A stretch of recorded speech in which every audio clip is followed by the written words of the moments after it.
Hey guys, what's up? So, on the way to drop my son off, we go to a school that is a half hour away.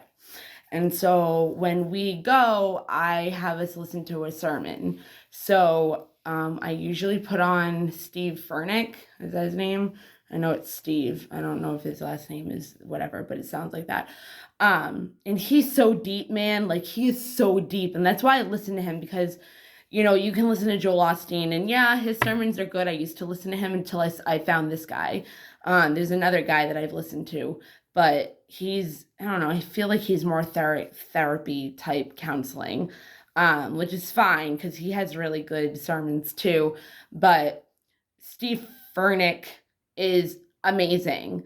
And I love listening to him. Like, he's just so deep. He really is. Sometimes he's so deep that I don't even understand it. And I'm a very deep person, and I usually am a deep person regardless with other people. So it's like, especially when it comes to love, especially when it comes to somebody I love.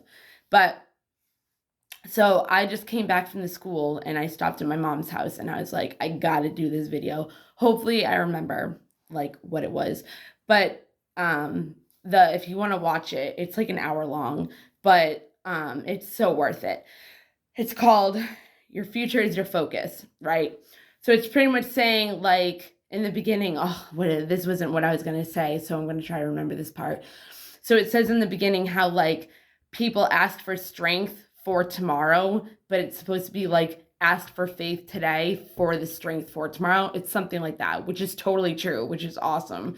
But what I wanted to talk about is how people blame other people and they put themselves in bondage.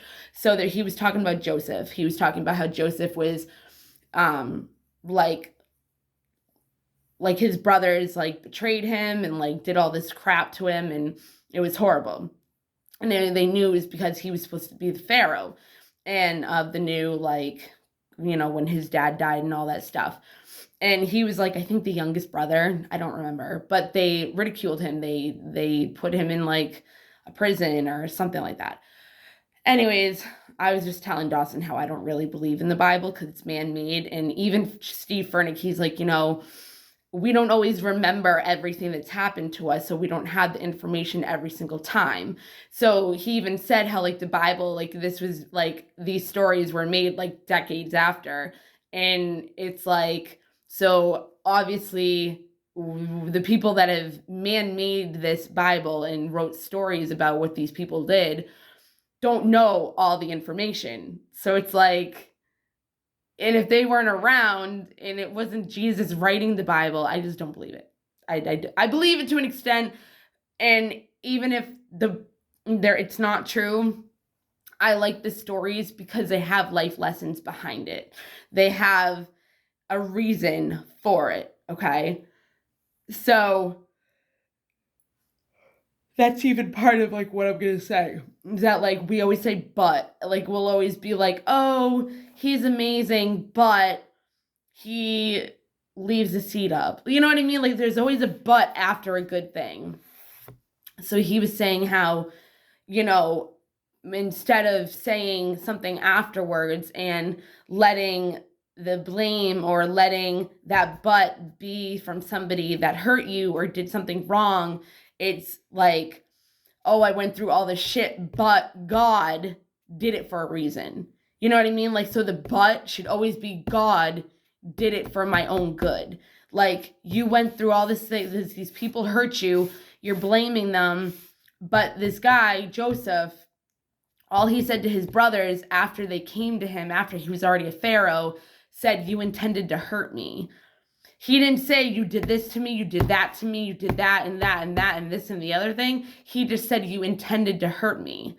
So he didn't blame them for anything. He didn't bring up their past. He didn't bring up all the things that he did. He just said, you intended to hurt me. And then it goes on to say how he said something about, but God, I think that's where he was getting at. It said, but God, save me or something.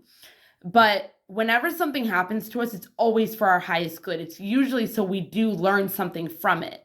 And I believe that full faithfully because I believe that we do not get our blessings and we do not get our prayers answered until we are strong enough and we are where we're supposed to be, where God wants us to build our character in order to get our blessings. And I really do believe that. I've been waiting for a certain blessing for so long now. And it's like, but I wasn't ready. Like, I wasn't ready when I asked for it. You know what I mean? And I know that. And when I learned about character building with God, that's when I was like, okay, I'm obviously not in the character that He wants me to be in yet. So even though I want it now, it's like I need to understand, like, I'm not ready for it. And God doesn't give you these blessings until you're ready for it, because then you're just going to mess it up. He's just going to give it to you and it's going to be like, okay, you know what I mean? It's like giving a kid like a toy that can be broken if it's a kid. Like a kid can break something. Like say it's like for an adult, but you like give it like a kid grabs it. It's like a kid can break it, but an adult wouldn't. You know what I mean? So again, there's that but. There's always something followed with a but. It's always like that chain breaker. You know what I mean? I mean, chain like holder, you know? So when you blame somebody, you're letting them go by feeling. Okay. So instead of going by feelings and letting that bondage us or put us in bondage, imprisonment in our head, it's like, oh, what did he say?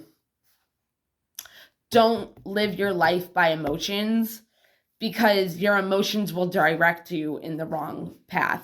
Live in faith, not, whatever.